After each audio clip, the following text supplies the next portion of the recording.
Hello Dallas, and this is Anima. Thank you so much for joining iAsian News, and I have a very special guest with me today to celebrate with us International Women's Day, arranged by Manaswini of a DFWMM, and she's with me here, and she's going to give us all about her experience, and of course you're seeing her uniform as well, and that probably I don't need to introduce what that one is. So let me introduce you, Anima Patil-Sabale. Thank you so much for joining. And thank you for having me, and namaste everyone. Hello, and thank you for having me. This is a very special moment for us because as a International Space Center NASA, that you are a flight controller, and your position is very interesting to know. So tell us a little bit about it, and what made you decide to take this profession, and tell me some challenges as well. All right. So yeah, great question. Would like to start. Currently, I am the flight controller for the International Space Station that's orbiting our Earth at NASA's Johnson Space Center in Houston. And I've been in engineering all these years. So I have an aerospace, software, and space science, human factors background. Until last year, I was into engineering. My role was project lead for setting up the Mission Control Center for the Lunar Gateway. It's a small space station we are putting in orbit around the moon. So I was leading that project, but I've always wanted to be in human spaceflight operations. My first goal has been to become an astronaut since I was a little girl. But if I can't achieve that, because it's an impossible goal and I'm working towards it, I don't know if I'll succeed. But the secondary goal is to at least become a flight controller or a crew instructor, so that I can work with astronauts and help them on with their missions on the space station, and then coming soon on the moon. So yeah, and your next question was, so how did I get about doing this? So like I said, this has been a childhood dream. Since the age of 7, I've been wanted to become an astronaut, but grew up in India on the other side of the planet. All my life, I really tried figuring out ways on how I can become an astronaut. Rakesh Sharma ji was the example I had. Wanted to become a fighter pilot like him in the Indian Air Force, had a slight myopia, plus the Indian Air Force was not accepting women in the Air Force at that time. So I ended up becoming a software engineer, long story short, coming to the US, the land of opportunities, as a software consultant on H-1B visa, and I was watching the space shuttles launch. We were building the space station at that time. So the dream that had become dormant, it awoke again. This is my chance to do something. Even though I was 30, I had a 3-year-old, a full-time job in software industry. I decided to pursue a second master's in aerospace engineering and pursue this goal again. So it's been a long journey, and then if I describe how I got from there to here today, that's another long explanation. But yeah, since I became a citizen, I got to work on the Kepler mission at NASA Ames in California. And after a long time at NASA working on several missions, today I am working in human spaceflight operations as a flight controller. Anima, you made it so easy, in your words that, okay, this has happened, and so I'm very sure that, to be, especially this uniform looks so amazing, and the NASA itself, when we look at it, we feel so proud to have you with us, achieving this one and working for NASA, and this is not a joke. So I'm very sure that you have faced a lot of challenges as a family, or any of your, the route that you took. Yeah. So would you please share a couple of things about that? Yeah, definitely. And one thing I want to clarify, because working for NASA, representing NASA, we make sure we're sharing the right information. So I want to clarify, this is a flight suit. It is not related to my work at NASA. As flight controllers, we are supposed to be in professional suits and clothing, but this is a flight suit for my other non-NASA related stuff that I do during my off-work hours. In my own personal time, I pursue my interest in astronautics. I'm a trained scientist astronaut candidate for a commercial suborbital spaceflight research project. During the training for that's when I used this flight suit. Yes, astronauts do. NASA astronauts have a blue flight suit like this. This is called a Nomex suit. It has several pockets, so when they're flying, they're experiencing all these G-forces, stuff can float away. So you can put things here, their notes, their pens, pencils, all of that stuff. Can we note that one, because I know that I see so many of Yes, these all these pockets. So when you're in zero gravity, even when you fly parabolas, even when they're flying jets, they need pockets to store all that stuff. That is the reason why this is. And I've flown parabolas in a Falcon 20 aircraft. Okay. Again, not related to NASA. This is my own personal pursuits that I've been undertaking in astronautics. So that's when I've worn this flight suit. And I wear it during talks because it's very inspiring to people to see someone in a flight suit who is doing all these things. But yes, coming back to the question about the challenges that I've faced, yes, as a woman from India and as a brown woman as well, I've faced a lot of challenges. On the personal family front, growing up at that age with this dream, when I talked about it, I was mocked at, right? As a girl, you cannot become an astronaut, you cannot become a fighter pilot. So grew up with that, then I stopped sharing that with anyone, that I have this goal. But I never that stayed with me, that dream, that goal. And growing up in school, you would find me in the library during free periods or recess, reading up books. Especially there was a magazine, Soviet Russia, which had pictures and articles about the Russian space program and astronauts. So I would just read all of that stuff, and that was the only resource. We didn't have internet at that time. And that's how then I decided I want to become a fighter pilot. And like I mentioned, it didn't work out. But when I came here to the US as a software engineer, and I decided while watching the space shuttles launch that I want to do something about this rather than think all my life, what if I had tried? I want to die with the satisfaction that I tried. So at the age of 30, with a 3-year-old, a full-time job, I decided to pursue a second master's in aerospace engineering because I always wanted to do something like that, but in India I could not. And my dad's condition was, whatever you study for the bachelor's, it will be here in Jalgaon, you cannot go out. So then I did that master's in aerospace engineering, but my parents and my husband, they were not very supportive about it at that time. You have a kid, you have a full-time job, you have a big house. Why do you want to do this at this age? And I understood their concern. They thought that I wouldn't be able to do justice to the family. But through my actions, I proved to them and I won their support. That I stretched myself. I would stay up late in the nights to study. I even had my second son by the end of that master's. So it was challenging. But I think having that family support, that it's your support system, is really important. When they were against me, I faced a lot of challenges. I mean, yeah, it was not very comfortable. Emotionally, it was straining when your family is not supporting you. But through the actions proved, they saw that how I was committed to my duties first for them and for my kids, and for my duties as a wife, a mom, and a daughter. And then that is how they started supporting me, and that means a lot. That was one thing. And then again, this is a field where we do not have a lot of women.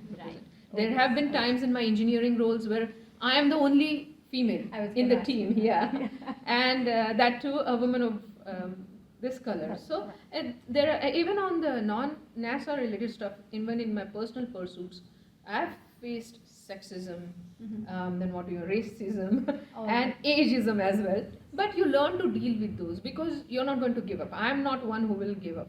So I will take those positively, and I'll try to put a positive twist on it, take lessons from that, and try to bring everyone along. That's collaboration is important. Even though some people might be against you, winning them over. I learned that starting with my family. I won over their support. So that's the best way to go about it. So these are some of the challenges I've faced. And even when I did my first master's actually in computer applications in Jalgaon, my hometown, at that time also my dad told me, there are a lot of proposals coming for you to get married. This is a 3-year degree. He was the one who suggested I should apply to that because I couldn't apply to the Air Force and I was bummed. But then he tells me it's a 3-year degree and you're getting a lot of marriage proposals, so I don't guarantee that you'll be able to compete. But my mom was the one who stepped in. Wow. And she said, she's smart, let her study. We will negotiate with her in-laws. But even at that time, my cousins questioned my mom. Why let her study for a master's? All she has to do is stay at home and raise kids. That hurt. But I kept it inside me and I made it as my motivation, driving force. That was the I inspiration. took it to heart, but I made it into a positive thing to propel myself forward. I'm going to show them. Yeah. And when I came to the US, I was the first one from our family to come to the US on my own H-1B visa as a software consultant. So that shut everyone up. So that's how you go on dealing with challenges. That's my take on it. Well, like definitely what you said is 100% right, because when your work speak for you and your experience also is definitely showing what your hard work looks like, and I think everyone has their only observation and then just a pat on your back and say like yes. So that's how you proved it. Thank you so much for sharing that information. And let's also talk about something that's a fun stuff that you do, flight simulation. So a lot of our audience, I think they don't know what it takes, because I know in a lot of our so-called entertainment and these parks and all that we use those kind of for fun. So what is the real one? So what is your take on it? Yep. So you're talking about G-forces, right? In the theme parks, we have rides where each of us have experienced some sort of G-force without realizing it. When you're feeling everything is getting stretched and pulled on your body while you're on the ride, that's what's happening to you. When you're feeling nauseous, that's what's happening to you. You are dealing with G-forces. But people are introduced to the G-forces just for a few seconds, very fraction of a minute, because not everybody literally can handle the G-forces similarly. So when I have been in a centrifuge. I've pulled 6 times the G-forces. It was a part of a Federal Aviation Administration study where we were trying to understand, should civilians be trained to handle G-forces, because now private tourism is starting, right? Yes. So that's what FAA wants to understand. So I was a test subject for that study. That's why I spun. We spun in the centrifuge. We flew flight profiles for different spacecrafts, Virgin Galactic's Spaceship One, X-Cors, Lynx, and even a SpaceX Dragon flight profile. And that's how I pulled the 6 Gs. But my inputs were, yes, you do need to train civilians to handle G-forces, because when the forces set on, your body goes through a lot of, like the blood is getting pulled towards your feet. The gravity is pulling all that blood away from your brain. So your brain is being deprived of oxygen. So you might become hypoxic if that situation is not corrected, because the blood is all draining away from your brain. And then in zero gravity, the opposite thing is happening. All the fluids are shifting up to your brain, and so your eyeballs are getting squished if it's for a long duration, and your brain is getting squished. So there are these kind of effects. So when I am in a centrifuge, or even when I've flown aerobatic aircrafts, I've flown on those and experienced those G-forces. And in the spacesuits, I've been in the spacesuits on a modified Falcon 20 aircraft, experimental aircraft, where we flew parabolas. When you're flying parabolas, you're pulling G's on this side. At the top, you're floating because you're having zero gravity for about 23 to 30 seconds. Then again, the aircraft dives down. Again, you're pulling G-forces. So I've flown 56 such parabolas, and to test the performance of the spacesuit. When you're floating, that's when you perform some tasks to test the suit performance. So those we are trained for. How to keep the blood from coming all the way down. The fighter pilots are trained for that as well. So I've been through those kind of fun experiences, and I've found out that my body can handle G-forces. This really sounds so exciting. The parabola words, like it looks like they'll the blood flows up and then down, and within like a 30 seconds or whatever the time duration, and then you still get to do that task, whatever that's needed at the up. So is there an age limit that is safe enough to do when you do this research project? For the research flights, definitely there's an age limit. I know there are examples of Wally Funk, the 84-year-old one of the Mercury 13 astronauts, the female astronauts. They didn't get to become astronauts, but when we had the Mercury 13 male astronauts, these women prepared themselves to fly, but NASA never let them fly. But Wally Funk got to fly through the Blue Origin spacecraft. It was not an actual space flight in the lower Earth orbit. It was just a suborbital flight where they just fly up, stay up for 4 minutes, and then they come down. And even our Star Trek commander, what is his name? It's not coming to me. Even he flew. He is 80 years. So these are exceptions they made. You have to go through a medical exam to be able to do these kind of things. Like I said, even our age, not everyone can handle those G-forces similarly. But if you can make exceptions, you can train for that, and then people can fly maybe. Okay, Yeah, yeah, we absolutely. haven't had, and there is a 70-year-old NASA astronaut Mhm. who flew to the space station. John, what was his Yes, name? it- John Glenn, I think. Yes, John Glenn. Yeah, Yes, yeah. you're right. So he flew. So these have been just a few exceptions, and if it becomes a norm, that will be awesome, because then that gives me a hope that I can fly someday too. Absolutely, I'm hoping that it will happen someday soon. Thank you. So let's talk about even one more very quick, question on the NASA. So, do you know? Can you share some of the interesting, the projects or anything that is coming up Absolutely. in the upcoming years? Yep. Absolutely, I love to, because I worked on the Artemis missions. I worked on the Orion spacecraft, which is NASA's newest spacecraft. I managed the flight software for that at NASA's Johnson Space Center in one of our labs. So yes, Artemis missions, I'm sure you all must have heard about it. Artemis 1, the Orion spacecraft flew in December, or was it November? November end. It flew around the moon and came back. That was a test flight. Then we're going to have Artemis 2, where 4 astronauts, that NASA is going to announce who those astronauts are on April 3rd, this April, coming April 3rd. And they are going to fly around the moon. They don't get to step on the surface, but they'll come back, and that will also be a test flight. And finally, Artemis 3 is when we're going to land the first female astronaut and the next man on the moon in 2025, boots on the moon. That's when we're going to have those. So Artemis missions is our return back to the moon in preparation for our journey to Mars eventually. Mars is so far out there, right? We can't send our astronauts with technologies that haven't been tested. Right. So we're going to go back to the moon to use the moon as a test bed for all these technologies that we need to send with our astronauts to Mars, so that they can survive for longer periods, like 2 to 3 years. And that is the reason why we are doing the Artemis missions.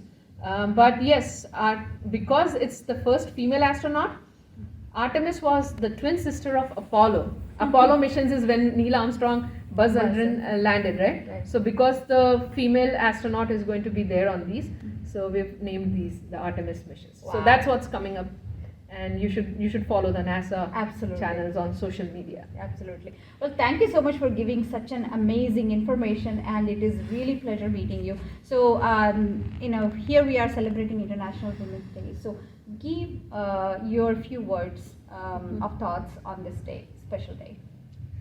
A very happy International Women's Day to all you lovely women out there. What I'll say is my journey has been one of persistence, patience, never giving up, and a very positive attitude, handling negative things that come your way with a positivity. So always do that. Dream big, but be ready to work hard to achieve your dreams, and you can definitely achieve your goals, and upwards and onwards. All right. So, well, thank you so much. Thank you for having pleasure. me. Absolutely. And keep watching, and we're going to bring more as we go forward. And thank you so much for joining. And this is Ayesha News. Thank you. Thank you.